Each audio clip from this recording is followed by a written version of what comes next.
I'm Monique Sorgen, as you heard, and I want to welcome you to Managing Your Management. We have put together an amazing panel of people we're very grateful to and can't wait to introduce you to. So basically, it's been a few years since we've done a panel here at the Guild on representation. We felt it was time for a refresher since things are changing so rapidly in the industry in so many different ways. And tonight we hope to pull back the curtain and sort of demystify what our representatives do in a day so we can figure out how we fit into their schedule and what we can do as writers to take the moments that they do dedicate to us in our careers to optimize that time, turn it into jobs, contacts, and hopefully leading toward buying our moms a new house. So without further ado, I'd like to introduce the moderators for tonight who come to us from our very own Writers Guild. They have gone through the showrunner training program. They've created several television shows. They work both in television and in features. Most recently wrote not only the most recent Mission Impossible, but also the upcoming Ninja Turtles movie. So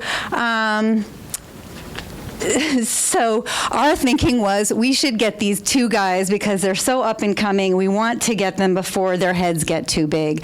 Please welcome Josh Appelbaum and Andre Nemec.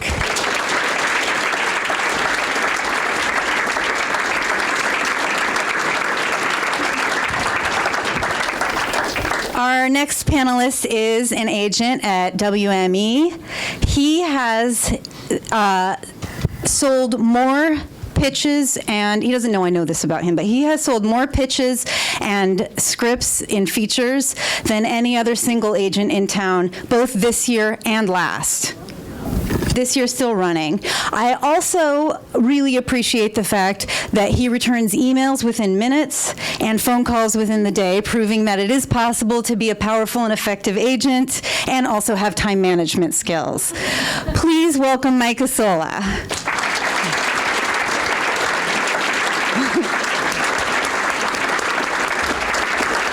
So, Mark Gordon works for ICM Partners in the television department, and some of you may recognize him from a panel that was here not too long ago about breaking into television. And we loved his honesty so much and how forthcoming he was that we felt like a panel can't be good without honesty. We had to have him back. And the only thing that I've noticed that's changed about him is since last time he was here, he's been promoted to partner. So congratulations, Woo. Mark. And come on down.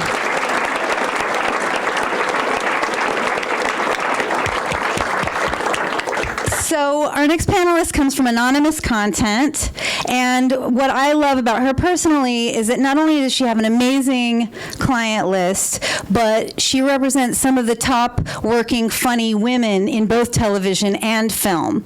Also, on top of that, she comes from a producing background before being a manager, which ties in very nicely to being a manager now that managers also produce. So she can maybe talk to us a little bit about those things. Please welcome Joy Gorman.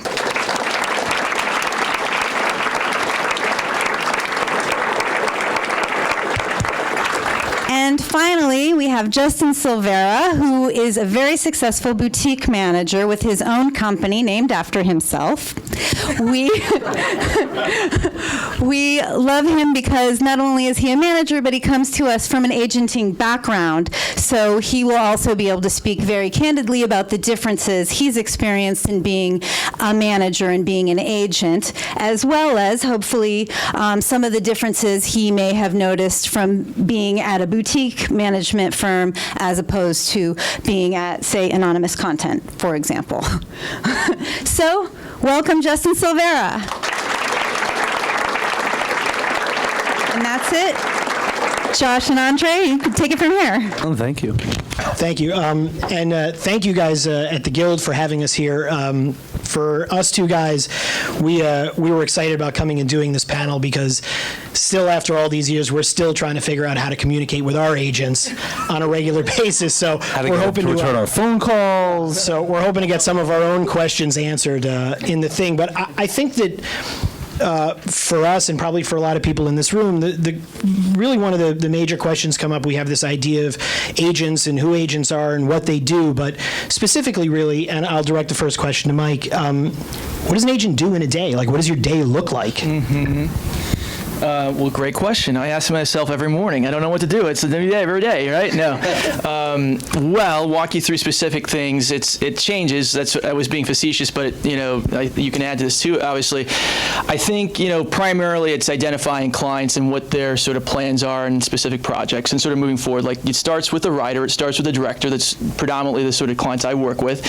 And so, to give an example, if a client has a script, I spend most of my day packaging. I spend most of my day finding a script after it's ready to go, finding a director, finding an actor, trying to put together with the right producer, and making as much money as possible by putting a movie together. That's one way of looking at it. But also there's the point of actually trying to figure out the best sort of elements for that movie that are right for that movie, that sort of come together. And it changes constantly. We all know this. Culture changes, movies change, people's tastes change, unfortunately or fortunately, depending how you look at it. I think it's fortunate for everyone in this room, because if everything stayed the same, no one would get a break and no one would get in. So to answer your question more specifically, I start with a script. I start with sort of what the writer really wants to do, okay, because we figure that out the day we sit down with them and the day we sign them. And it grows, after a year, after 3 years, after 5 years, they have a show in the air, they have a movie made. With you guys, you've got, both of that. So, I mean, between, Mission Impossible and Lost, by the way, they're clients, by the way, of the firm.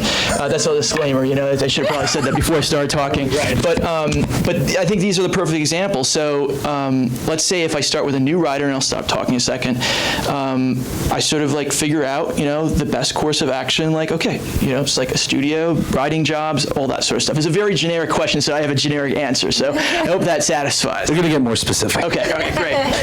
And Mark, as a partner, is that, from going from agent to partner, did that change your world? I'm still trying to figure out what a partner is in my. I mean, we just became a partnership a couple months ago, and it's we've kind of hit reset on the business. So on our specific business, there was a group of us that bought it back from this private equity firm, and we're kind of reshaping the company. So there's been a lot more managerial stuff, but it hasn't eclipsed the. You're still the day-to-day stuff, and I mean, day to day, it's.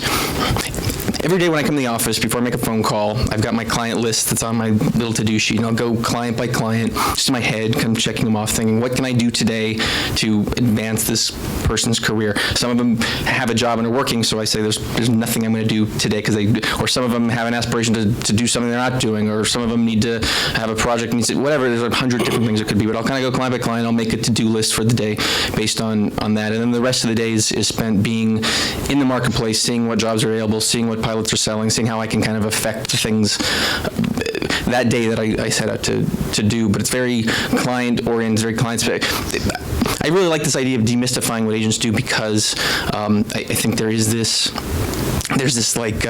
fantasy that agents are up there and they've got like these magic levers and pulleys and they're manipulating things, and it's from my perspective, it's the opposite of that. It's really just about a passion for individual clients. In my case, it's mostly writers. I guess in all of our cases, it's mostly writers. But no matter who you represent, it's passion for those clients, and going out there and knocking on 100 doors and getting 100 no's and knocking on the 101st one. So it's some version of that every day, of just knocking on another door, and then having the sophistication and nuance to know what to do if someone says yes.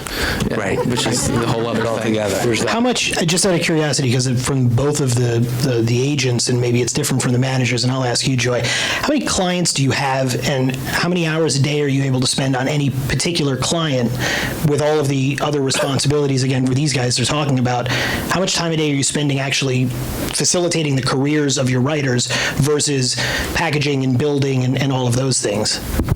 Well, as a manager, I specifically have sort of a unique business in that I'm producing as much as I'm managing. So I have colleagues who have 40 clients or 35 clients. I have about 15 clients. I started my business before joining a big firm like Anonymous. I was like Justin, a little baby manager working out of my house with Dana Fox and Brian Yorkie, who had never sold anything. So the way I specifically work is very personal. It's very development oriented. I consider myself a producing partner to my clients.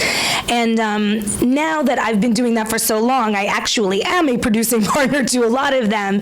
And so a lot of my day is maybe more than a producer who's not also invested in your entire career. I am like reading 3 drafts of the first act before it goes to the studio, 3 drafts of the second act before it goes to the studio. Like, how many versions of this set piece are we going to try? This is my assistant who knows. I see her face. She's like, oh God, that was a lot of that Christmas set piece. But, so a lot of my day is very specifically geared toward getting my clients' goals reached for that week. I feel like I'm a haunt a lot of the time because I have to make sure that people are sticking to their deadlines. That's a lot of my job. I think a lot of my agents who I work with depend on me to make sure that the client delivers the work and delivers it on time. I'm really good at making up great excuses for you people who are always late. And I think because my specifically the way I deal with my clients is very sort of maternal and sisterly and familial. I kind of have, Dana Fox jokes and calls it holistic management by Joy Gorman. Like when my girls were baby writers, I would be like, this is what you wear to a general with this mean lady, and this is what you wear to a general with a guy who likes hot ladies. Like, you know what I mean? It's like, I mean, it's crazy, but it's like, you really have to be invested in every single facet of a person's life. Because you're not just a writer who's just judged by a piece of material. I like to help people go into a room prepared. I like to help them sort of know how to interface at general meetings, know what they should be talking about. So it's a lot of different things, Absolutely. And I think for a lot of us as writers, knowing that you guys have clients and you're spending so much of your time, again, interfacing with the outside world that we don't get to see. Sometimes, the phone, there'll be unanswered phone calls or not returned phone calls, and we start to feel like, maybe you guys don't care as much, or we're being cut out of the process, or we're not being prioritized. And Justin, I was wondering, how, without pissing you off, how does somebody get your attention, a client that doesn't feel like the phone calls are getting returned? I've been very fortunate. I haven't run into that issue because it's a much smaller client base as a manager than it was when I was an agent. And I was trained really well as an agent back at Broder. Like, we didn't leave until the phone sheet was cleared. I mean, that was just the rule of thumb. And so today, like, the best way to get a call back is to actually make a phone call. Like, one of the biggest pet peeves, I think, is that we are so reliant on social media that we've lost a lot of that interaction between, client and representative. And even emails, you think, is I think that emails are good to a point, but I think that you need to have a conversation. I think that when there's so many emails coming in a day, things are easily missed. And I think that if you don't have that relationship with your client where they're comfortable talking to you about hard conversations, normally the emails tend to be, what are we doing? You can't answer them properly in a day. It's easier to kind of go through it and have a verbal conversation, and it's frankly why we do what we do a lot of the times. I love talking to people. So if you take that equation out, then what are we doing? Do you guys feel the same way with a bigger client list? Do you feel like, would you rather the calls are coming in, or do you is email okay? I'm always baffled by this. I know you're not asking on behalf of you guys because you guys get your phone calls returned. You're probably asking to have people who don't. Shot. Not always. I'll give you my card.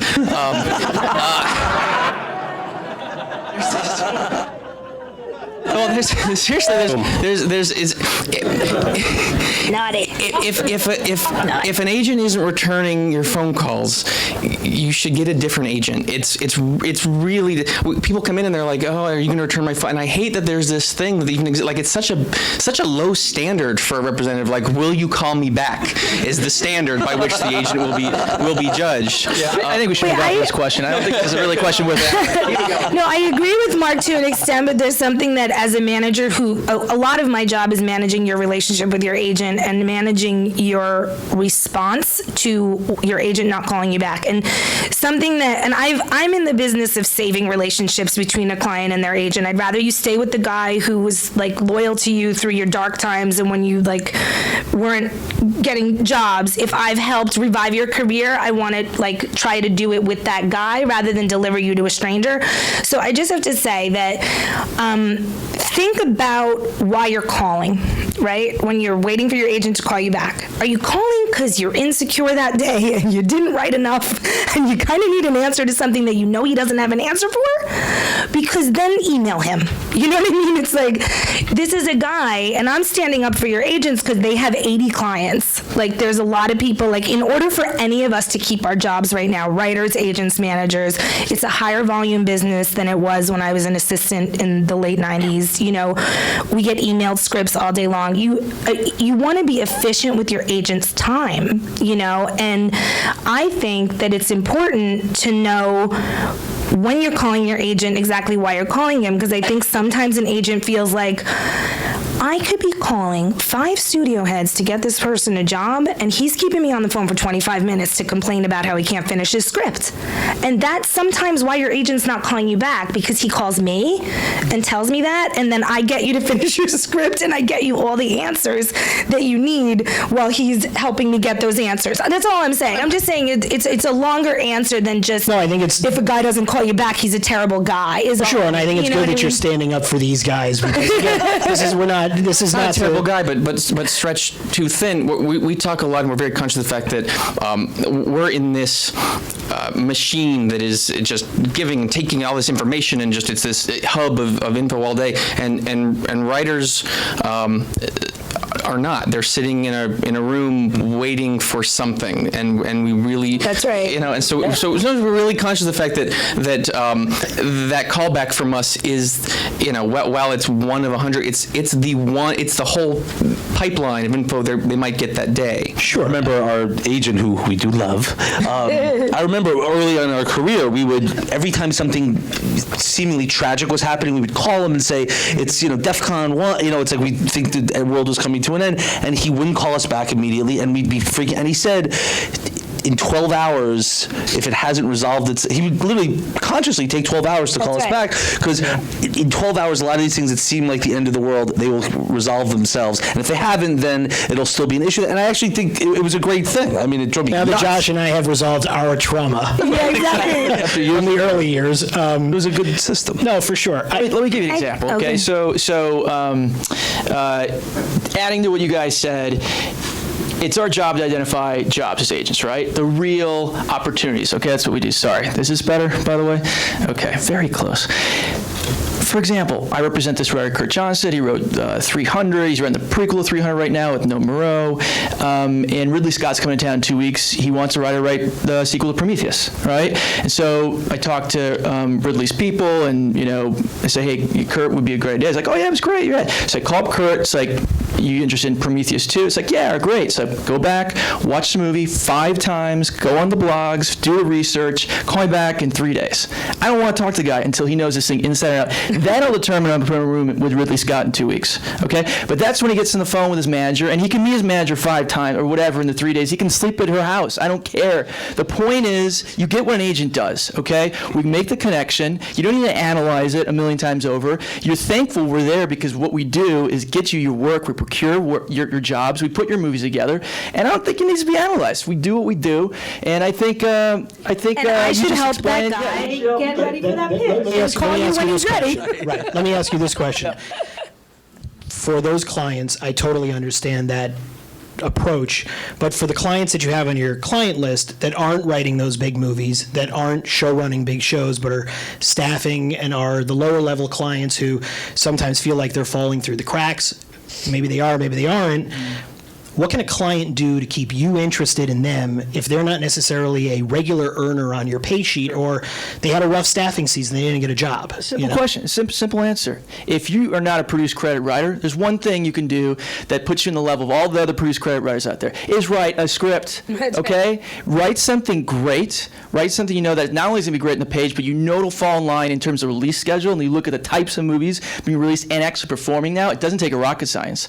You read the trades, you watch the news every day, you know what movies work, okay? It's IP-driven sort of stuff, and if it's not based on the existing source material, you got to find that sort of comedy that's an original idea. You've got to find that sort of safe house, that sort of contraband sort of thing that's not based on an original idea or like a IP, and it's sort of like that idea that a writer comes up with. You figure it out, you do it, and that's the best currency why a writer's king still in TV and in movies. It's the best. I firmly believe there's never been a better time to be a writer. Even people say, 10 years ago in the business you made more money. It's not true. It's all people who are jaded or whatever. The point is, if you really want to make money, figure it out. Like, write a great script, and it'll take. You can make millions. I see it. So figure it out. I think if I could add to what Mike is saying, I think it's a little tiny bit more complicated than that. Just a bit. I don't think so. This much. I don't think so. Scotch. No, I mean, I Nuance think and that sophistication. There's all. I think that, like, you got to think about where you are in your career, what your strengths are, like what's in your wheelhouse, and what your relationships are. Like, I've signed writers who, let's say, were like the hottest incoming call business at WME and never had a manager and wondered why the call stopped coming and hadn't had a movie made in a long time, and we needed to look at every person that they had worked with over the last 10 years. When I signed them and sat down with them and what's your relationship with this person? And has a bridge been burned with that person? And how much does this person really like you? And how did you deliver on this rewrite? And really think about who loved working with you, who's like a fan, who misses you, who's going to be excited to hear from you, and think about what's an idea for that guy. It's like the guy who directed your first movie is a huge $150 million movie director now. Let's bring him an idea. Let's develop a spec with him. Let's sell a pitch with him. He can get a movie star attached. I did that. Are you with a pair of looking writers. for your clients to be thinking from a much more business-oriented end about their material and the approach to that? I think it has to be a marriage of what completely is your voice and knowing what it is and knowing what your strength is, and you should never write to just what the market is looking for, because you're going to write some terrible comic book script when you're a romantic comedy writer, but in order to make that decision of what you're writing feel like something that there's actually like an end to what you're doing, it's a good idea to think,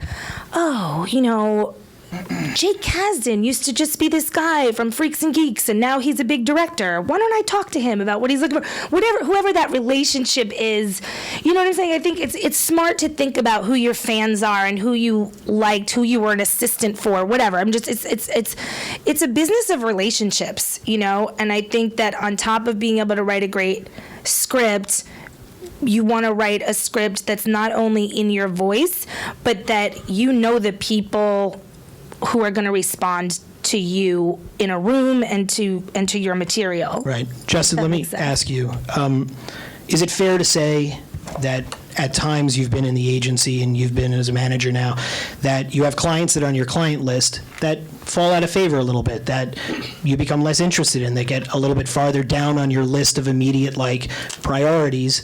I can't imagine it doesn't happen. I can't imagine it doesn't happen to everybody on this panel.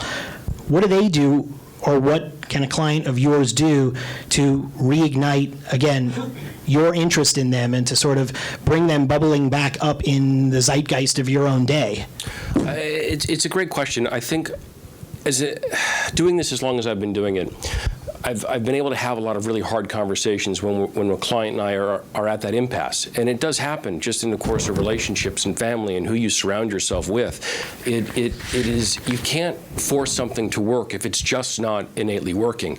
And the rough thing is that you want your client to be excited to call you, and you want to be excited to talk to your client about whatever idea that may be. And at a certain point, if the success isn't there for you and your client based on what it is that you're both putting in 100% on, then sometimes that relationship just isn't meant to be. And I've had that experience as an agent, and I've had it as a manager, and I've had a lot of clients for the duration of my, representation business, from agent to manager. And I think that part of doing this is that when I was 23 and being an agent, I would grab at anything that I thought was a dollar or anything that I thought was going to create commerce. And as I had been doing this more, you really start to look at, like, there's a human aspect to it. You have to love who you're representing. You have to love that voice. Mm-hmm. And for me, it was all about voice. And there is definitely a commercial aspect. And I respect what Mike is saying in terms of maximize the dollar and sell it for big money. And I think on some baseline level, we all wish for that. But I think every client is really different. And I think that you want to find what that client is really good at and focus on that thing. Like, sometimes I represent a lot of, like, talent in today's world, where a lot of performers or stand-up comics that I've turned into writers and put on late night or daytime shows, because when I started out as a stand-up comic, that's all I knew. Like, I loved comedy. And I think part of crafting in today's marketplace is that there's so many worlds to do that, whether it's the internet or whether it's theater or whether it's television or film, is that you're looking to create an accident in this town where everybody's looking at you and nobody knows where that's going to come from. I would rather have a client that wrote a brilliant screenplay that everybody's either scared or laughing or excited by, but it may never get produced. And I don't, by the way. Yeah, but because I want to get our movies made down here. Sorry, sorry. No, and that's fine, and I don't mind the slight on, because what ends up happening is, with that commodity, if that never gets produced or made, they're going to find employment, because people want what somebody has to say. They're hiring somebody as a voice. They want to know what you have to say. It's not about, necessarily how brilliant that sale was. I've represented lots of people that we've made tons of money and then have not been able to find employment after 2 or 3 big sales. Mm-hmm. And it's not because they weren't talented people. It was because they were chasing a market and they didn't know what they needed to say to be successful. I would much rather have the person that can walk into a room and know what to say and do based on the material that's in front of them, and someone's going to give them a shot. I mean, I guess I'm just. But you think that may be more? That may be more true in television than in the feature world, because TV so values that voice, and I encourage clients all the time to write a pilot that would never get on, because if they try and write something that would get, we're not going to sell the spec pilot. It's just not going to. It's so rare. But if they write something that is just different and brilliant, unique and fucked up and all that stuff and all that, then someone will read that and say, like, oh, I want them to do that version of that for what we do. And that may be a difference between the motion picture and feature. It's the same. I see there's a utility in having a great sample. But, you know what? Like, I see your point. Not utility. It's everything. There's a functional thing for that, but that shouldn't be your end game, okay? People should focus on writing things that can get made, all right? That's where your career is going to take off. Don't do that on TV. I'm serious. Wrong advice on TV. I can only speak to. Well, okay, I'm not a TV guy. He's a TV guy. I'm a feature guy. So I'm speaking on behalf of. But if a guy if somebody wants to put a Funny or Die skit together, something that to you has no value. Well, no, that serves as a purpose of IP. All right, that's something that if you have a web series 2 years ago, no one gave anything about IP. You know what I mean? Right. So, but now all of a sudden, 2 years later, it's like you have like Burning Love, Mortal Kombat. They average 9 million viewers an episode, whereas Mad Men has 3.75 million viewers an episode. It's crazy. I'm not saying you make money in web series themselves, but like that is IP. That is something the Sean Bailey president Disney could look at. It's like, okay, maybe I could base a movie on that just on the numbers alone. So, but just to add now on that topic of IP, there are not a lot of IP jobs out in the world. So that's why you create IP. Well, no, I understand that, but intellectual properties. Yeah. So titles that already exist that the studios can build on. Spider-Man. Yeah, 80% of all the movies that make money, roughly, is based on existing Just create pre-existing source Spider-Man, material. you guys. doing here? But wait, I'm Get sorry, I out just of want you here. to clarify that. When you're saying you're saying Funny or Die is creating an IP, meaning put a Funny or Die, a skit on Funny or Die. Yeah, that maybe becomes a an skit IP that alone, you're but like if developing you into do a movie? series or something like that, that's what it's like when you mentioned Funny or Die, there's actually a lot of series now. I mean, I don't know what the specifics are, but there are different series. I mentioned Burning Love was a spin-off, and it ended up doing something on Yahoo, which is the equivalent of their comedy division. Point is, that was in itself. Children's Hospital? Yeah, Children's Hospital, and there's now going to be a TV show on E! based on that. It was just an idea, like on the web, you know? Can I ask you this question? What do you do with a client? You have a client, this is a room full of writers. These are all people with a million ideas. Most of them are not getting the IP job. It just... That's what I'm saying. It doesn't matter. So my question is, for the clients that you have that aren't getting the IP job, because I can't imagine that 100% of your clients are getting the IP job, they come in, they're passionate about an idea. How do you facilitate sort of the building of their idea or allowing them to build that idea? Or do you redirect them into something that you think is more marketable? And how do you manage that relationship with your client if they don't want to write a comic book movie? They want to write the movie that is personal to look, them. everyone, for some reason, I keep saying IP, think is comic books. It's not, all right? There's plenty of other examples of movies that are not based on comics. You crazy? Like, the point I'm trying to make here is that you can create something that becomes IP. I'll give an example. So I represent... But not on the topic of how to create an IP, about how are you managing the relationship with your client who wants to write a movie that's more personal to them, that you're looking at and you're like, I don't know how to market this movie because I don't have a studio president that has told me he wants this movie in next year's slate. I said 80% of the films are based on pre-existing sort of material, right? You still have another 20%, which is a fantastic chunk. Half my business is the comedy business, okay? Most of that is not based on IP, right? Like, most of that's original ideas, okay? And that's probably never going to change. There's not going to be a bunch of comedy remakes and a bunch of comedy books all of a sudden being made. It's not, it's not culturally, like, it's not. So the point is, like, I have plenty of writers that write original material. Like, I don't know, like, I sold a script, Immortals, which was an original idea, but it was sort of based on mythology and, like, you kind of cobble together, but it was all invented, and it became IP in itself, and it spun off into different things, a TV show now, and you know, graphic novels are based on, but that was just a script. That was an idea. That was an original idea, you know, and that was their passion. Okay, I don't want you to think that we're all picking on you. Yeah. What do you do to communicate with the writers that are on your roster that have ideas and have things that, again, you talk to studio presidents, you package, you build things, you're looking for those opportunities, but they're coming to you and they're like, those opportunities are not what I want to write right now. How do you maintain that relationship with a client who, again, has sort of their own vision? Do you give notes? Do you communicate with them? Do you sit with them? I mean... It's all of that, you know. I think especially management, and I'm adding to what Justin was saying, management is a little bit more... It depends on the person, but I think management should be a more intimate relationship where a person understands your voice so well that they really know how to sort of listen to Mike's advice and take his wisdom and apply it to what you want to do, and sort of liaise between your agent and you and figure out what's the marriage of these two things? How do we write about your wicked stepmother that you hate and also make a great comedy spec? Like, you know what I mean? Like, how do we turn, like, you had this dark, crazy idea about killing your stepmother. Maybe we can make her funny and mean and not kill her and give Mike a good spec. Whatever it is, like, you know, we help you develop your voice into something that the market wants, or, you know, that's all we can do is try, you know. And I think with management, I think it's important to have someone who really believes in your voice and understands your voice, like Justin was describing, so that you are writing yourself into employment rather than writing yourself into a corner trying to be somebody that you're not. You know, it's a balance between what Mike is saying and what Justin was saying, basically. I have the opposite problem when clients pitch me ideas. They're pitching things that they think emulate what is working or what they think they're supposed to do, or this feels like something else that's on. And what I do when I'm trying to incubate these ideas is tear all that away and say, like, stop trying to be that version of that. What's some weird thing in your life that you can build off, or what's the, like, stop thinking like, what would ABC buy? Well, is it fair to say that TV is now driven more by original ideas and movies are more, becoming a little bit more generic or IP driven? And I wouldn't go so far as to say, not even ideas.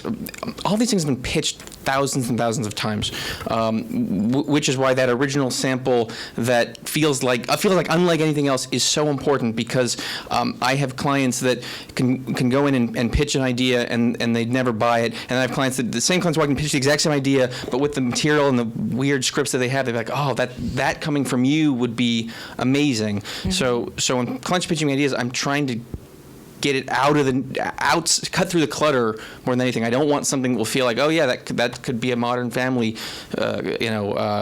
companion, because that's next to worthless for what I do. A broader question. When I think a lot of us, all being writers, when we start off, we consider ourselves writers, and that could be, we may prefer writing TV, prefer movies, but we sort of want to do it all ultimately in one way or the other. Not everybody, but I think a large percentage. Is it a turnoff for you when somebody comes in and says, I want to do both? Do you prefer that they say, I'm all TV? Do you prefer they say, I'm all about movies? Or where do you guys stand on that? Justin? I love it when they want to do everything. Okay. When I was just doing motion picture lit, that was really exciting for a period of time. That was a 10-year period of time. And that was when pitches were selling and specs were selling at a really brisk pace. So it was really a lot of fun. And I think when you just do one thing, for me at least, it was no longer about gathering information and trying to figure out where to place somebody. I want a client that's diversified, that's looking 10 years, 15 years down the road, where film, television, books, whatever you can think of, whatever you can create, that's what excites me. Absolutely theater. I think we all agree with that answer. That's an easy I love answer. the theater. Everything. Yeah. But it doesn't overwhelm the strategy. It doesn't make it harder to come up with a strategy. It makes it better. And I think as a manager, that gives us purpose. It's what makes us, I think, love what we do, is being the umbrella over a person's business. That if, you guys want to write Mission Protocol the musical, I can figure that out. I mean, Ghost Protocol the musical. But you know what I'm saying? It's like, I think as a manager, what we like to do is be able to oversee, like, an umbrella of all of your businesses and your whole brand and all the things that you want to do. At the same time, we need to focus you and make sure you're not like, tomorrow I want to tap dance. It's a focused way to have you have your hand in a bunch of different pots, and we try to know all of those businesses and sort of liaise between all of your agents and all the different people on your team. And Mark, do you think the same thing is true for agents, that the manager side is saying in terms of being the umbrella in the long term? And I look at our clients as being content creators, and the agency's a platform for whatever they want to do. If they want to write a TV show, we can help them with that. If they want to write a movie, we can do that. If they want to launch a website, we can do all those things. In terms of preference, I don't have a preference. If people want to focus on one thing, I think it's great. If people have got ambitions across the board, that's great. I think from a strictly sales standpoint, there is a benefit to branding yourself early on, specializing in one thing, so that the other areas can point to you as being the hot thing in that area. So, if you want to do everything, that's great. Get on staff, start doing one thing really well, and the feature guys can say, like, these are the hot guys coming up on Wilfred at FX, and everyone loves him, and then there's something you can build off of that, and that's just from a spin hype standpoint. I think there's a benefit to being really good at one thing early on, and then using that to leverage everything else. No, just to give a good example, a writer that I've been working with before he ever sold anything, I produced his musicals at Columbia when we were in college together, and he was sort of trying to get people to see this small musical that he wrote in 1998 for years, and we were, because I'm a manager and because I left the, film development business to be a manager, we sold his first feature pitch before he ever got a show to Broadway, and getting a movie sold to Universal sounded impressive when I was trying to get theater agents in New York to read his little musical that nobody was paying attention to, and it got theater directors to want to read his little musical that nobody paid attention to.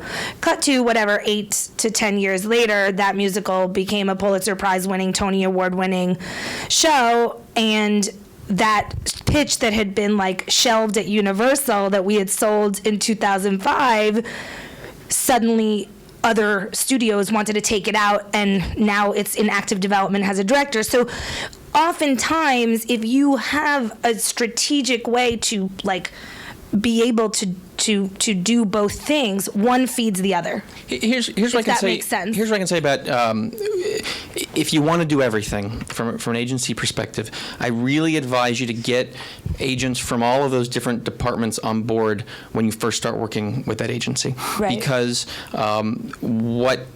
what can happen and what you don't want to happen is I'm really excited about someone in the TV world and I sign them and they're great and they're doing really well, and then I can't find a feature agent that shares my passion, so that feature agent is servicing them and doing me a favor and trying to keep them as a client until I can get something else going, which is a disaster. What you really want is, if you're interested in all those things, try and put that team in place when you first sign with the agency or early on, because then you've got a team of people who are all passionate advocates. So you never. Oh, I'm sorry. Or just be realistic and know that if you're only selling things in movies right now, that's what agent's going to be paying attention to you. And once you have something for the other department to do, they're going to pay attention to you. But I mean, as a manager, it's different. I have to help you do all of those things. But I just think it's not realistic to write a great feature spec and get the head of the theater department to want to represent you either, is it?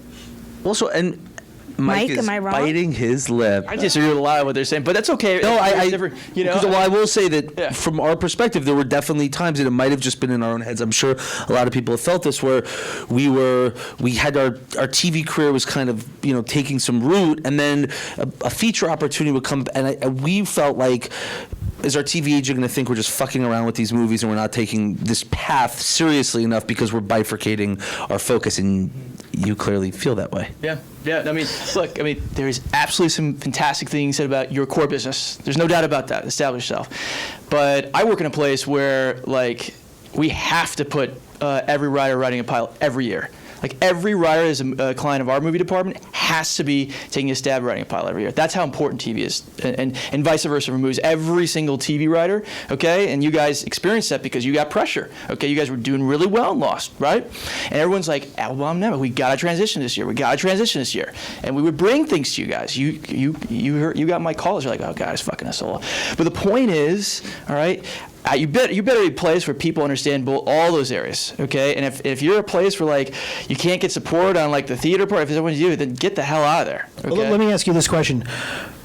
If I don't know, I'm new, and believe me, every time we go for a meeting, I feel new because new things keep coming up. Where do I learn it? I mean, are you going to take the time to sit down with your clients and take them out to a lunch or sit in the conference room and walk them through, this is the TV agent that I would like you to have, this is the internet person, this is the reality person, these 9 people represent your core business? I mean, how much time are you willing to spend with a client to help them build that team so that, A, not only do they know what their core business is, but they know how to expand outside their core business and not feel like they're getting fucked in that world of, I'm fucking off now. Yeah, we do it every single client. We do it every single client, all right? No, but how much time in a day are you going to give to that? Like, if your client calls you up, I am a movie agent, okay? So I spend, when I speak to my clients, it's that sort of core business, right? But if they happen to have just a one-liner or they've written a pilot for TV, in a second, I get them on the phone with someone in the TV department. In a second, no hesitation.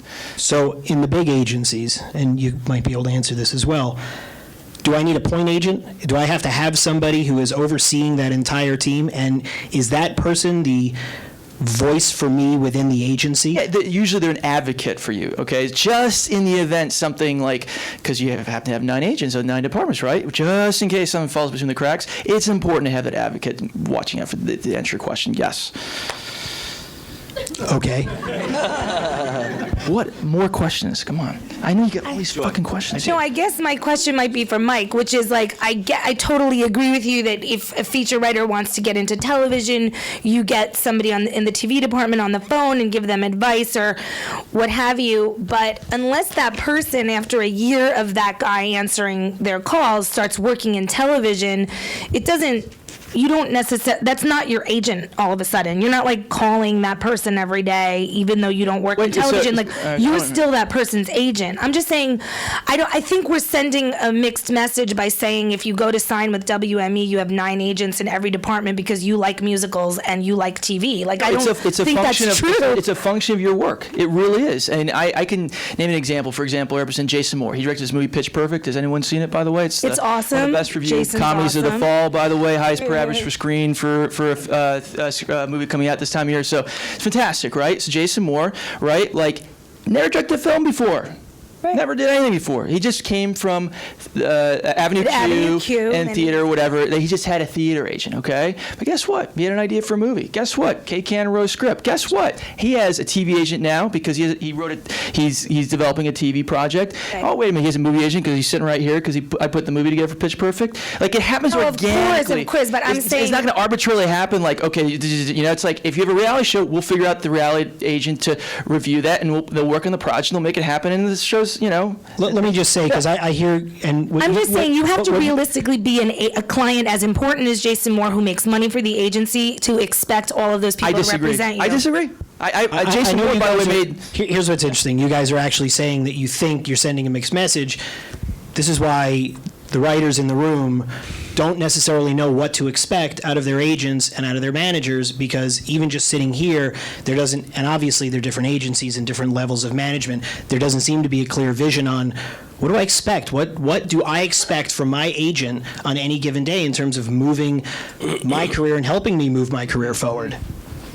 I mean, Mark. I've lost track of what we're talking about, to be totally honest with you. Thank you. Next question. I would love to contribute. I just there's been a lot of things said. I don't know what. When I sign with you as an agent, when I come into an agency, what should I be able to expect? Should I be able to expect that I develop a relationship with an agent and they become my point agent in a big agency and they help me navigate that stream? Or are you too busy as a partner in an agency to be able to devote that kind of time to a client who's working their way up the ranks, not a client who, again, is opening $500 million movies every 2 years? What you're getting at is kind of this bigger philosophy of what does the agency want to be? How does it operate? One of the reasons we're here talking about agents versus managers is because big agencies have, for the most part, ceded a big portion of what they traditionally did, which was career management, to this other group of people,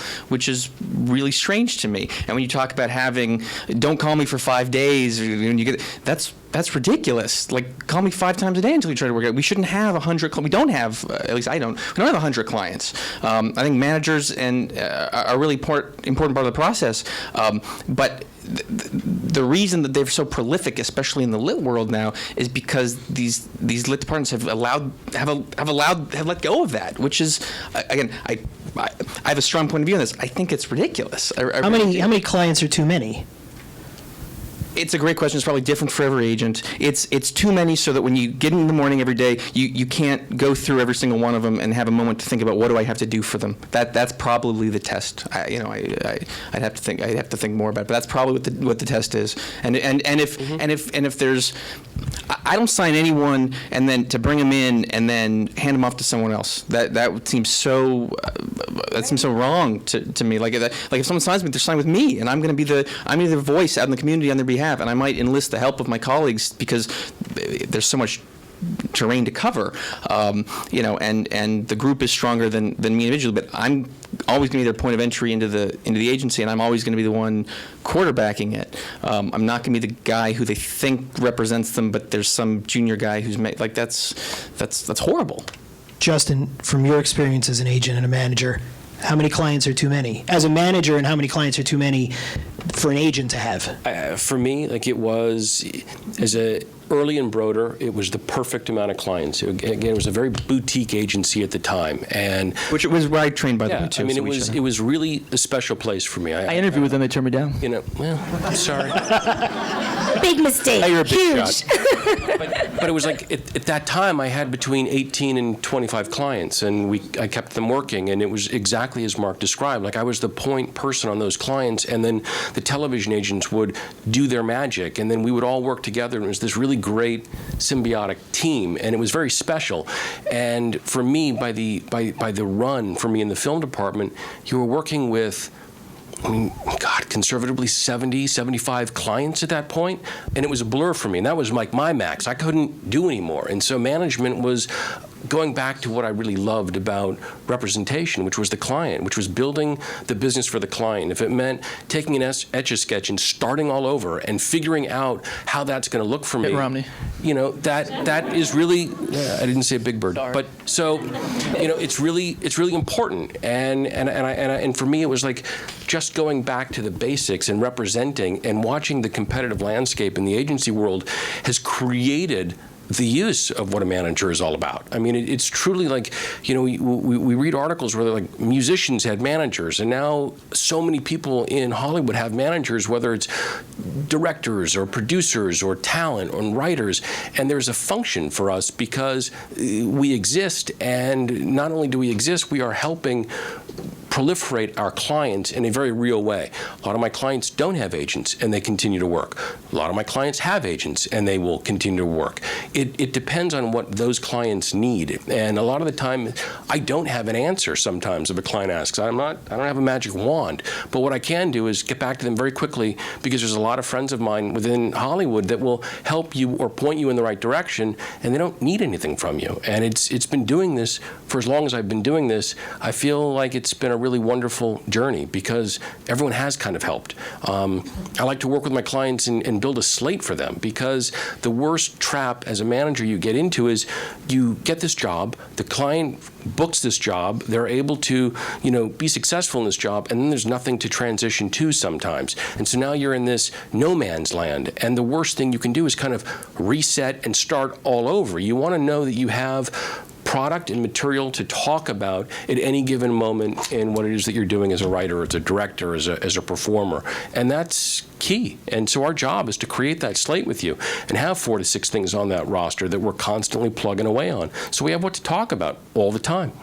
Let me ask you, the first thing Andre and I ever wrote, we were 22 years old, and we wrote a spec pilot. And at the time, the idea in our head was, you know, we're going to sell this pilot, and we're going to be the executive producers. Maybe I'll direct it. Maybe Andre will star in it. You know, we had these big, ridiculous notions for where it was going to go. And our agent at the time, who's our agent to this day for 17 years, he said to us, I don't want you to sell this pilot. He's like, I want you to use this as a sample, and I want you to take 5 years. I want you to work your way up the ranks of the TV world from staff writer, story editor, up and up. So in 5 to 10 years, when you get your own show, you'll be ready for it, and you'll be able to attack it. Of course, we wish it was more like 5 years. It was more like 11, but that was fine. But we were ready, and it was a great advice. But at the time, it wasn't what we wanted to hear.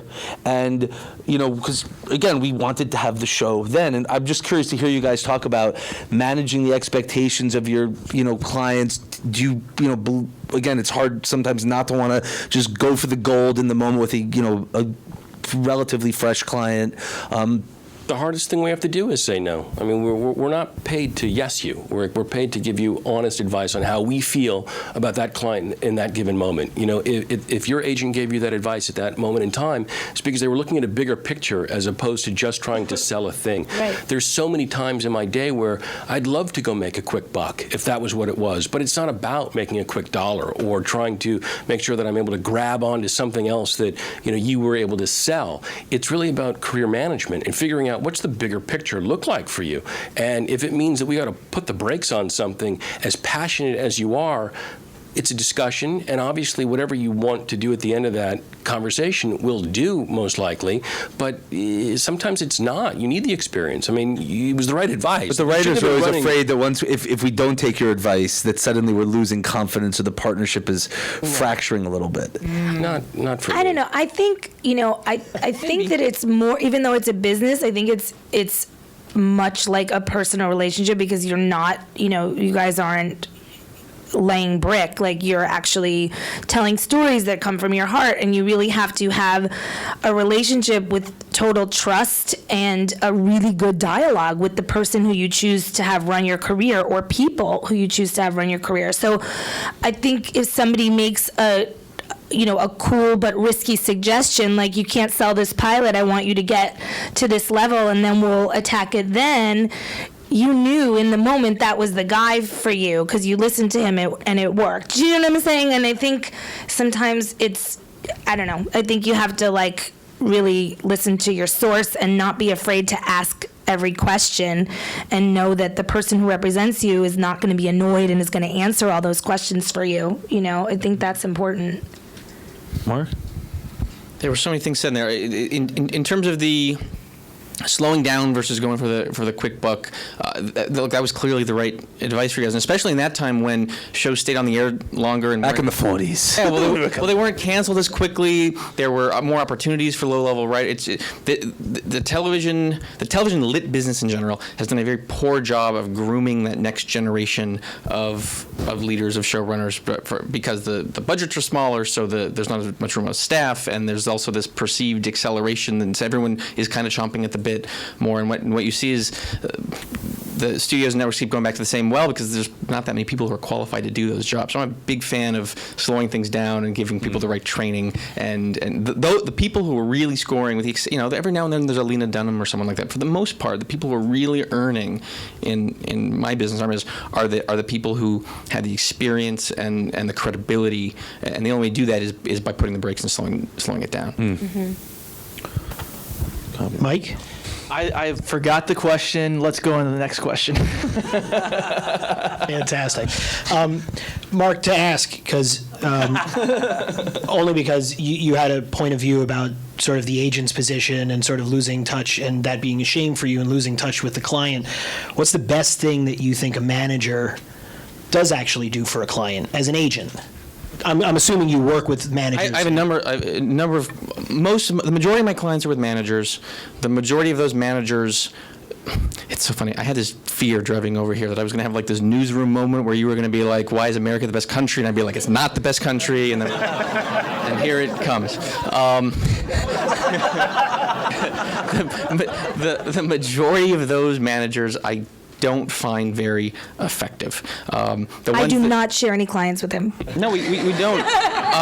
There are some excellent managers, and I'd be happy to share offline with anyone who, and you two are certainly on the list. I mean, that's not just the barrier to entry to be a manager is it's so low. You can call yourself a manager. You don't need to have had the training that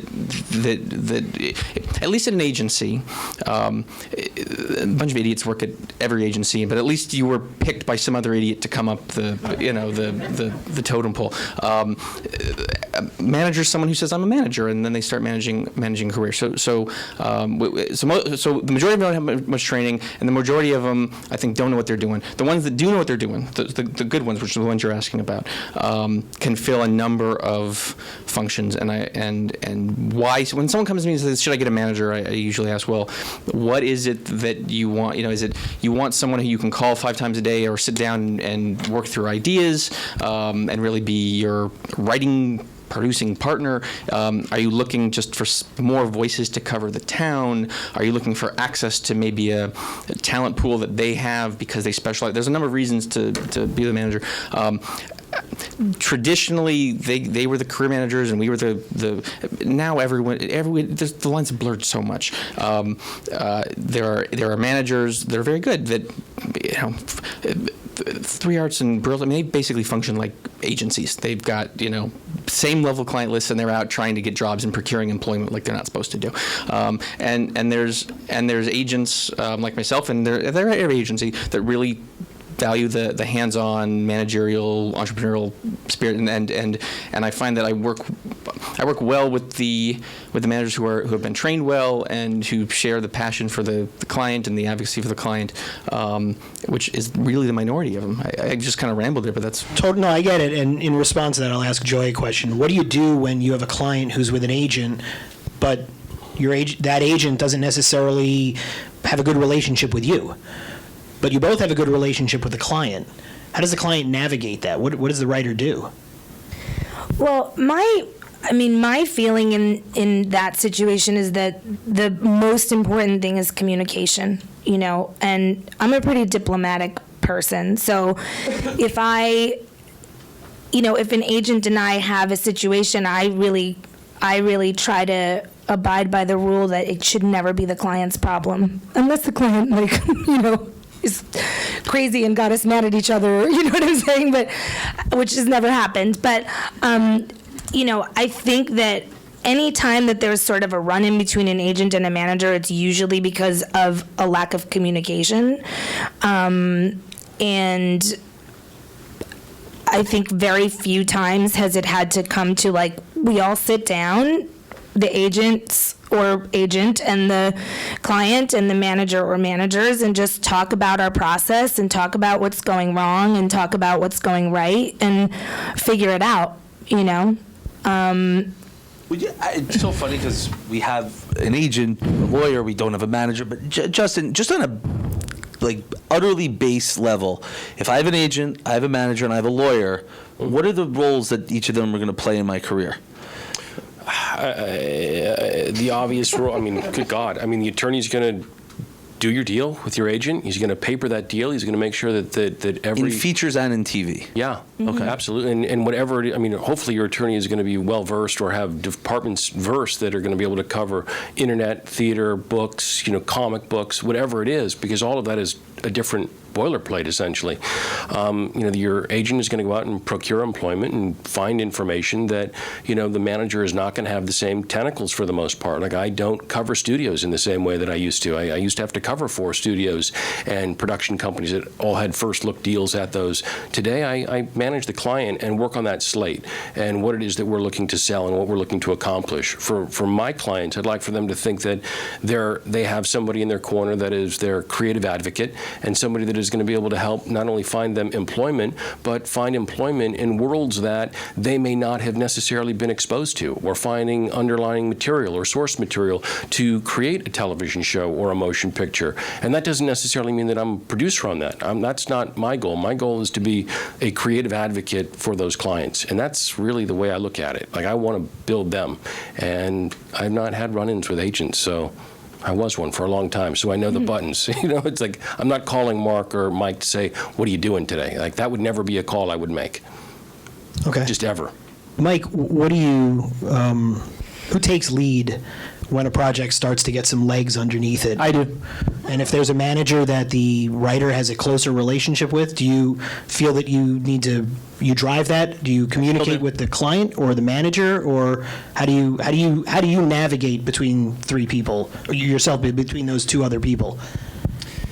I like to talk in examples, specifics, so it's all very general, you know what I mean? So, there's different every manager's different, okay? I know, for example, I share Josh Trank, who directed Chronicle with Guy Cassidy, right? And he does a phenomenal job of making sure, movies that are, sort of approaching production, right? Because we're trying to get Fantastic Four, the reboot over at Fox, off the ground. He does a phenomenal job of making sure all the T's are crossed and the I's are dotted in terms of making sure that client's prepared to do the sort of pre-production, the presentation, all that kind of stuff for a filmmaker, okay? So some managers specifically are great at doing that. But this is WGAW, I forgot.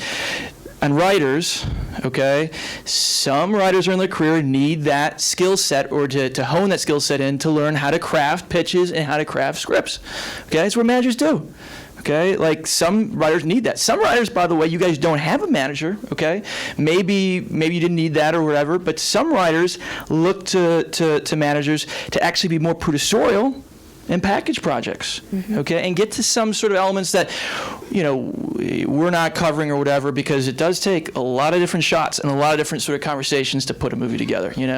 There's plenty of films that writers have scripts for that have directors come on, come off. It takes 2-3 years to make that film, right? Or financing, et cetera, right?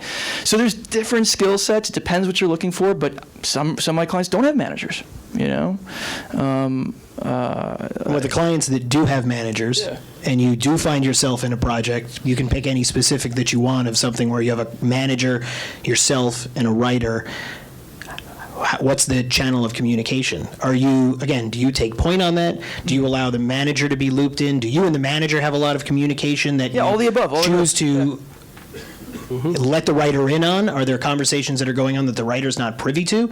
Or do you guys loop the writer in on every call that you guys have together? Usually 99% we're all on the same page. We have this fantastic thing. It's been in our society for 20 years now. It's called email, and it works really well.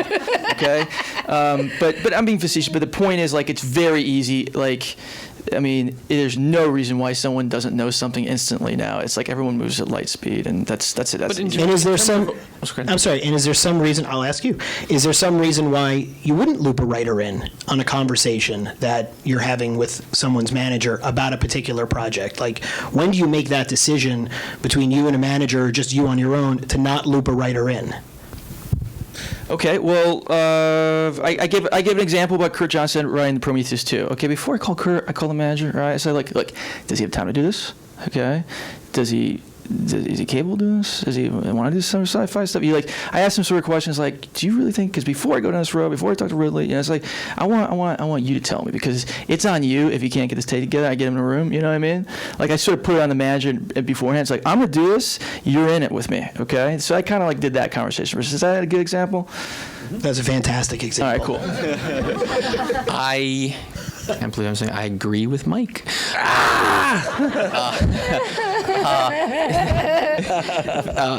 It is almost always the case that I'll get all the representatives, and if we're talking about a deal, the lawyer too, on board with a strategy, with a plan, with the information, whatever it is, and we can present it to the client. That doesn't mean that we need to whitewash it and not let the client know that there's a difference of opinion, or that there's one has a different point of view. But I want the whole team to know what the situation is, and then we'll kind of present it to the client.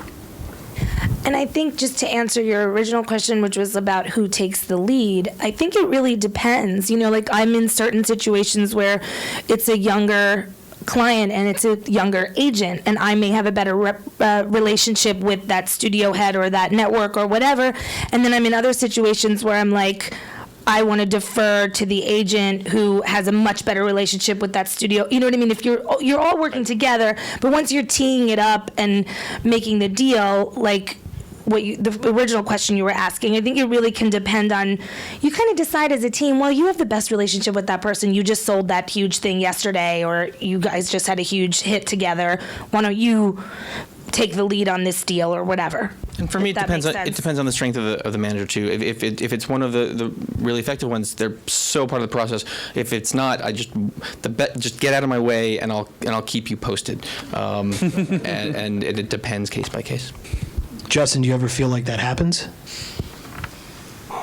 I know, because he's one of the good ones. Honestly, it doesn't. No, fair enough. I don't. I've never been cut out of a process. I mean, it's really been... Because there'd be no point of cutting Justin out, because he has there's so much value there. I'm sorry. I appreciate... Maybe somebody doesn't see what you see in his value.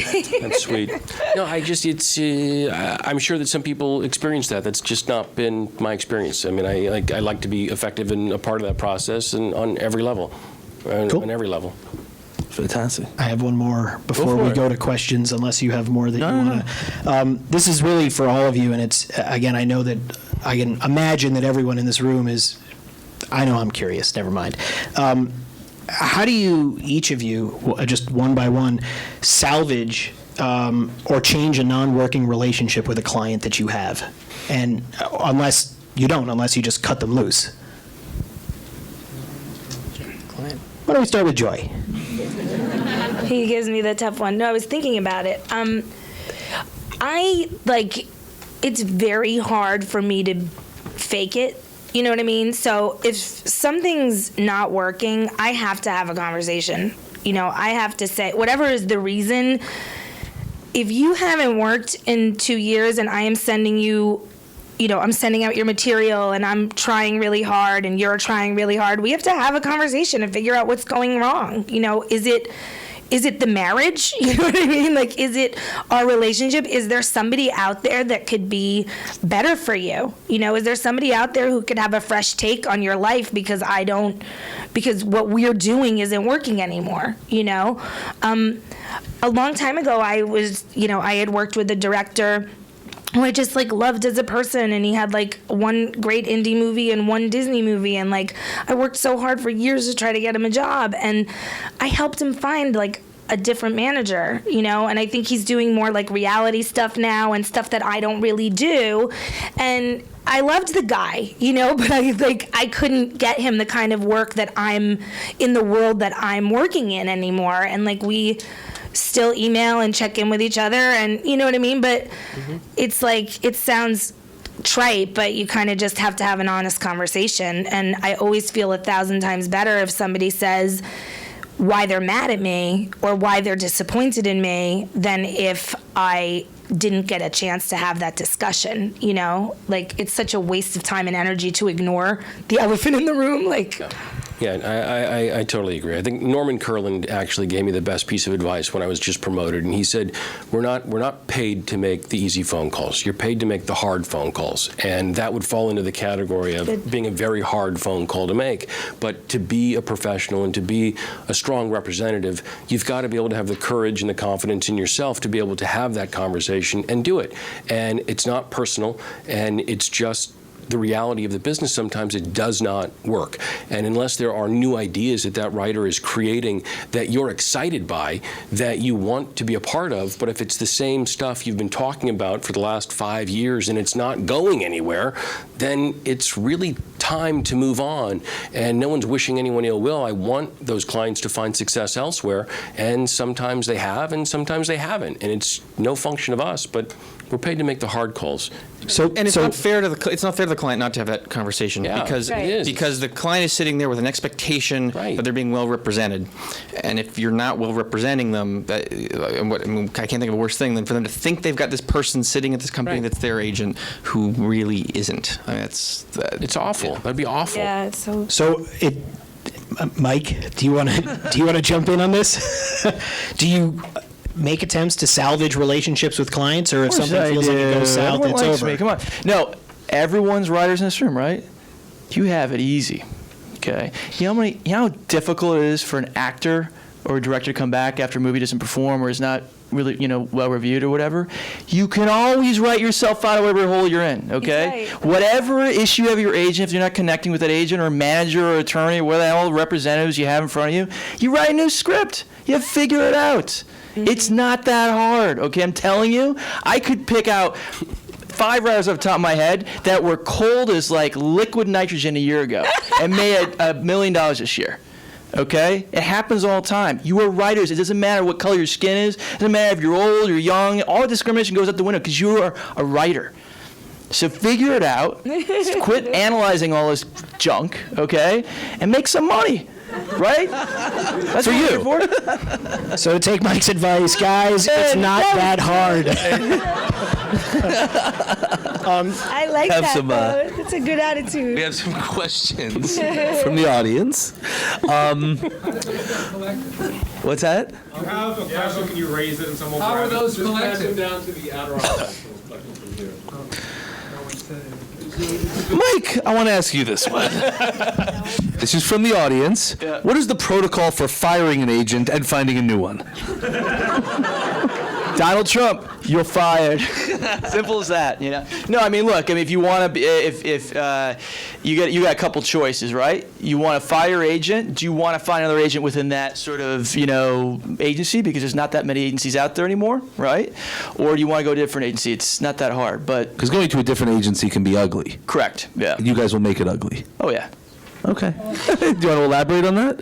I'll elaborate on that. I had someone leave their agency, and when he called up to fire the agent said, quote, "I'm going to do everything I can to make sure you don't work in this town again," which is like the worst case scenario in that conversation. People are crazy. And he has not been effective. This client is killing it. So don't be afraid that if your agent says you'll never work in this town again, all a lot of they can do bluster. anything about it because they honestly can't. Okay. This is from the audience. Discuss competitive pressures within an agency. What makes an agency stand out amongst its peers, and what can a client do to facilitate that? Having a star client, has that ever, agents that have risen through the ranks along with the star client? It's one word: effective. Is your agent effective? There's a lot of suits out there, guys. We all know this. We see it walking down Wilshire every day or whatever. It is a lot of wasted bodies. There's a lot of wasted time. You'll know if your agent's good. Okay, when you give him a script and he says he'll do something, he does something, and he gets a director attached to it, he gets a star, to agree to do it, or he sells it for a bunch of money, your agent's good. And you hear people, like other, because you're gonna have other agents too. It's like you in the same agency, they hear, oh yeah, he brought up that script in the staff meeting, we're putting together. Oh, I love that. Oh, I read that too. Oh, your name comes up all the time. You get it, okay? Because if you got dead weight on the other end of that phone call, you'll know. You get rid of him. Right? Yeah. Do you guys want to elaborate on that, or? I don't remember the question. It was Nor do I. hire an agent, or how do you know? Oh no, it was About about standing out amongst your peers as an agent, what makes you stand out amongst your peers within the agency or the management company? I mean, the agency culture is. Oh, I thought they were asking. I'm sorry. Please, you can go ahead. The agent is only as good as his or her client list. So what makes us stand out internally is the clients that we're able to cultivate and grow and build. And the way it's supposed to work is that the low-level agents find clients who are kind of similarly situated in the industry, and they grow together. So the clients grow with the agent. So if it's done right, you've got the high-level agent with the showrunner or big feature level writer. That's what's supposed to happen. Joy? I would say in a management company, it's a little bit smaller, and the culture may be.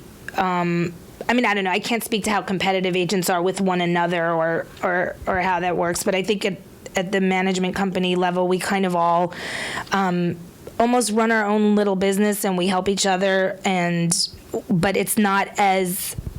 I mean, it's true what Mark said. It's like you are what your clients have done that month or that year, and but I don't think that there's like a real stress to beat out the other guy or like make partner or be. You know what I'm saying? It's just kind of a smaller, more intimate environment, even at a big management company.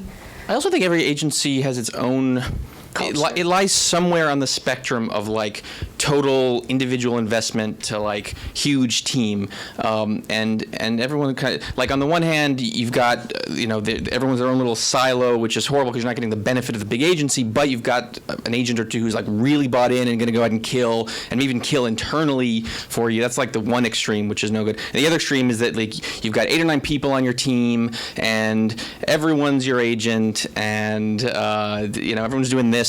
Neither one of those is good. So I think what you want ideally is to kind of balance that individual investment and that team strike, because you want other people at the agency to feel good about helping you, even if they're not your point person. And every agency has its own way of kind of rewarding assists, I guess you'd call them. Speaking of that, the next question was, if an agent signs you as a client and you aren't getting enough attention, when is it appropriate to ask a junior agent to be added to your team, and how should they best handle that? Is it appropriate to ask a... What's the best way of handling? There's a big, if you're asking, that's a Band-Aid on a bigger problem. If you're asking for a junior agent to be added to your team, there's something that's gone horribly wrong, and adding a junior agent is probably not the fix to it. So I don't know. I don't quite know how to. So as soon as what does that mean, though, that something's gone horribly wrong? Meaning that if you have a client that's something's gone horribly wrong because you no longer are confident in your agent's interest in you or ability to represent you, whatever it is, and they might be actually doing a fantastic job. Part of our job is to make sure that our clients know what we're doing, because I certainly want the credit for it. If I'm going to put in the work, I certainly want you to know what I'm doing. If you're sitting there and thinking, what is my agent doing for you, and I haven't told you in 3 months all these great things, I haven't managed that relationship. Aren't there instances where you sign a client and then, a lower level client, and then your career starts to, you start getting these big showrunners and your attention is drawn towards them. So even though you think this person is talented, you don't have time to focus on them. So putting them with a junior agent at the agency who does have more time, that's not such a bad thing, or mean that the relationship with the agency is. I agree with you. Okay. I agree with that. I don't disagree. Okay. Phew. No, but I guess when is it appropriate? I guess here's a big if you're ever feeling anything's wrong, whether it's not getting attention or not getting the meet, whatever it is, it's really important you share that with your representative, whether it's your agents, your And over the phone, not with an email. over the phone, not with an email, is Over the phone. very smart. Okay. I hate it when that stuff festers for a really long time, and then you've got this weight of this huge thing. Like, if something's wrong, talk to us. Tell your representative. It's never a fun conversation, but the not having it and then having it 3 months later is a much worse conversation. yeah. Yeah, much worse conversation. Copy that. This is for Mark, Joy, and Justin. What do you think about your client writing a spec pilot, attaching names, and producing it themselves? Good idea, bad idea, why? It depends on the situation, but I can speak to something that my colleagues just did with a young writer from The Killing, wrote a spec pilot, and they developed it with him, and it was something that Steve Golan, who's the producer who runs Anonymous and made Babel and Eternal Sunshine and a lot of great movies, he was really passionate about it and loved it.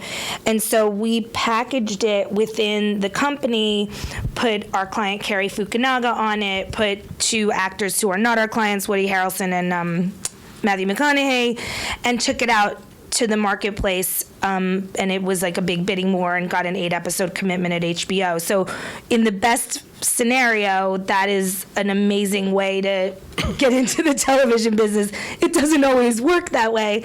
That was sort of a huge monumental deal, and it was a really young, like a staff level writer, I think, on The Killing. But so yeah, that could work great. But I would let Mark speak since he's a TV expert. I could talk for an hour, but specifically about TV packaging, which is not what we're Please here to don't. do. Please don't. But at a basic level, there is so much fear in our business that attaching elements that are more important or more credible or have seemingly more value than you do is a good thing, because it lets the buyer feel more comfortable with their decision to purchase the thing you're trying to sell them. What that attachment is so specific, whether it's a non-writing producer or a showrunner. Or talent is rarely, in the case you mentioned, that's the exception of producer rule, talent is rarely a good thing to attach, because every network has their own specific idea of what's important. It could be, someone could be really meaningful at one place and not at all welcome at another. But I'm a big fan of putting elements together before going out, if that was what the question was. Fair enough. This question it's so funny because we talk about this all the time. It's such a weird fact about this business. I've never been offered or signed paperwork for either my agent or manager. Both have helped me get work and have taken commission. Is there any advantage or disadvantage to signing actual contracts with either? Isn't that true of the business that, I remember for 4 years we were like, we've never signed anything, and they're helping us and we're giving them. Speak to that, Mike. It's a good question. Here's the bottom line. If you're, I can't speak for every agency, but if you're a client at WME, you want to sign a contract. Done. Right? And they, by the way, the people, that run our place want every client to sign a contract, right? But you guys don't make an effort to get them to do that. The reality of we literally have a department, okay? We have several individuals that are paid 6 figures a year to literally look to traffic contracts. Okay, so you can imagine how sort of and every contract, every single day, there's 10 coming up, and there's 10 that has to be renewed. It's like, what I'm trying to tell you is it is a system, okay? So I'll say one other sort of macro thing on the whole thing, right? And you can look in this. Contracts, not just in the movie business, not just in the TV business, but every business, okay, it's a cultural thing, has shifted a lot, okay, in an over-litigious society, okay, where the average lifespan of a CEO 6 years ago was 8. And when they're CEO, right? It's now 6 years. Okay, people are working. People are switching jobs. People are switching. It's a macro thing where you agree with or not. It's controversial, but just saying, it's people don't sign as many contracts as they used to 10 years ago. Sorry. I don't have contracts with my clients. To me, it's one word. It's a handshake, and we know the rules going into it, and we're very clear about what the commission structure is, what my involvement, what my role is. If there's any, if nobody's clear going into that relationship, then we got a bigger problem, and I'm not doing my job. So I don't know. Anything, just out of curiosity, when you talk about commissions and the structure, is there anything that at any time that you guys feel you shouldn't be commissioning? Certain things that are either internet related or certain properties or things We where don't writers are commission going out? residuals. I mean, there are some No, of course, people but who- in terms of like some of the new things that are coming up and some of the places where clients are going out and sort of finding their own way to something, is there anything, again, maybe there isn't, It's all case by case. Like I sold a spec last week. It wasn't a lot of money, and I just waived the commission, because like they needed the money. You know what I mean? It's all case by case stuff. Fair enough. Mark, you were going to say something? I was thinking about I think with the contract question, a question because I just wanted to make it clear that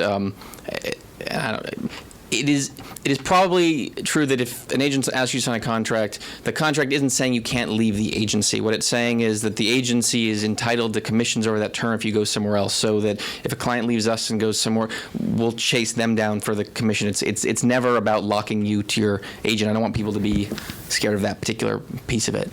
And then what was the other thing you just asked about? Oh, about Just about commissions, if there was anything, again, that you feel in the new market that maybe agencies and management shouldn't be commissioning.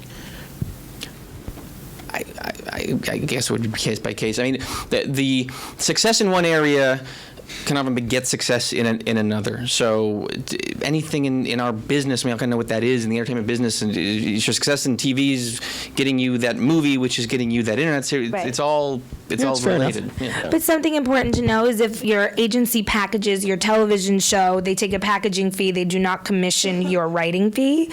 And if your manager produces something of yours, they do not take a commission. They pay you back if your movie gets made or your television show gets made. You don't double dip. You don't pay commission on something that your manager produces. Not everybody knows that, so. Fair enough. From the audience, in a business of relationships, what do older writers whose producer, agent, executive contacts retired or died do to bridge a de facto generation gap with agents and managers? Write a new script. It's not that hard of a That's question. true. Easy answer. I represent. By the way, everyone. Sometimes I get those questions about age discrimination. It's bullshit. It doesn't like. Talk about that later. I sued you people and you paid all my money. Okay, thanks, man. Well, I'll give an example, by the way. I don't know who that is, but thank you, though. I represent Paula Pell, right? She wrote this movie, This Is 40. It's coming out later in December, Judd Apatow directing. And she wrote it. She's the last writer in Bridesmaids. She wrote 5 Year Engagement. She's consistently writing a lot of male-driven humor movie. Most of the Judd Apatow produced or directed films. You know what? She is probably easily one of the top writers in the movie business right now that writes male humor-driven films, and she's in her 50s, and she's a lesbian, and she's doing it. And despite all the age discrimination, people love her because she's talented on the page, and they don't care, about that stuff. I'm telling you, it's sure you could say overall trends. You can argue if you want to put it on a statistic and just complain about, but who cares whether people? Would you need new people that haven't been produced for a while? Absolutely, I do it every day. Great. Are they good? Yeah. The last two questions. If you read a script and you love it, but other people don't respond to it, at what point do you give up trying to package it at any level, indie, studio, otherwise? Justin? I don't think you stop if you love it. I think that if you love something and it's something that you really want to see get made, you just got to keep going. Like I've had a client script that I've literally sold, in 4 different incarnations. It's the same screenplay over the last 10 years. I still love it. It hasn't been made. I do believe in my heart that at some point it will. If I didn't have the passion for the material, I wouldn't keep sending it out. Hopefully you're finding material that you just never stop.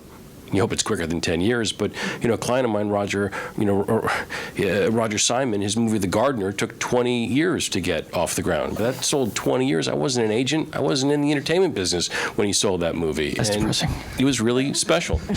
Well, But you do have to sure be did well. doing other things while Justin is trying to get that movie made because it is because A, Justin needs to feed his family, and B, doing fine. your success. It's like the story I told about Brian Yorkie. Had he not had a huge hit on Broadway, maybe the world wouldn't have cared suddenly again about a script that we sold 8 years ago and revived that. You know what I mean? So success begets success, even if the success is your oldest script that's been under your bed for years. Is on both of us, and I mean the partnership between the writers and the agents. It's on us to really stand by that passion that we. I mean, I've gotten into arguments with. I mean, I've I've called them names for not believing what I believe in. I've gone too far is my point. But I've even said, like, I don't think you've read it because, and occasionally it's, you know, someone's gotten a job or something because they're like, oh, you know what, I actually didn't, and that extra passion helped push it over. But you're totally right. You can't sit back and write the script and then fold your arms and say, go make something happen. Like, always be writing. Like, always be giving us something new. And 'cause we've said it 1,000 times, and I completely agree. Like, it's all about the material. The last question, which I think I know how this will break down this line, but if we had to choose, who do we need more, an agent or a manager? And let me focus the question, because I know if it's somebody truly starting out, like from the from the very beginning. One of the biggest functions of managers is and has become feeders to the agencies. They're able to take the time to sift through the material and really act as scouts. So sometimes people can get a manager and who they can't get an agent because maybe they can't. Someone asked, how do you get us to read it? Oftentimes, most of the material we get comes from the managers. So I think that there's a huge purpose for managers to, even if there's not an agent. And now that said, once you're doing deals and looking for where but you need to have an agent. I don't know if you disagree. I think you have to have one. I'm not saying you shouldn't have a manager, but you need to have an agent if you're doing it. It really depends on the level of your career. It's like Steven Soderbergh has lived without an agent. He's the only person in the world who's had no agent his entire career, and he's an anonymous. But that's an anomaly. You know what I mean? Agent, it's like there's examples. Yeah, there are examples, but it really depends on the level of your career and who's that person that you connect to. I have friends who are partners at agencies who still love that guy that was their first guy who hasn't made money in a long time, and they find time to make that call. And as a manager, you have that person that's a little baby writer, and you're going to keep working with them until an agent loves them and helps you get them off the ground. It really depends on the level of your career and the person that you connect with the most that's being effective for you. Yeah, I don't think. Yeah, the question should be phrased. I mean, it should be. Tell me how to phrase the question. Okay, Tell the person in the audience how to phrase it. You guys should try to find who's going to be your advocate. You're the artist. Right. Figure out who's your advocate. It might be a manager. It might be an agent. It might be a fucking attorney. Who the hell knows? Okay. It might be your mother for the first 20 years of your life. It is for most people. Okay? Your momager. All right. But that's the point. Find that advocate. Find someone you connect with. You think you know what they're doing. You think they're kind of going on the up in the business, and figure it out with them. On that note, let's thank these guys, and thank you guys for coming. Thank you. Really appreciate all the answers.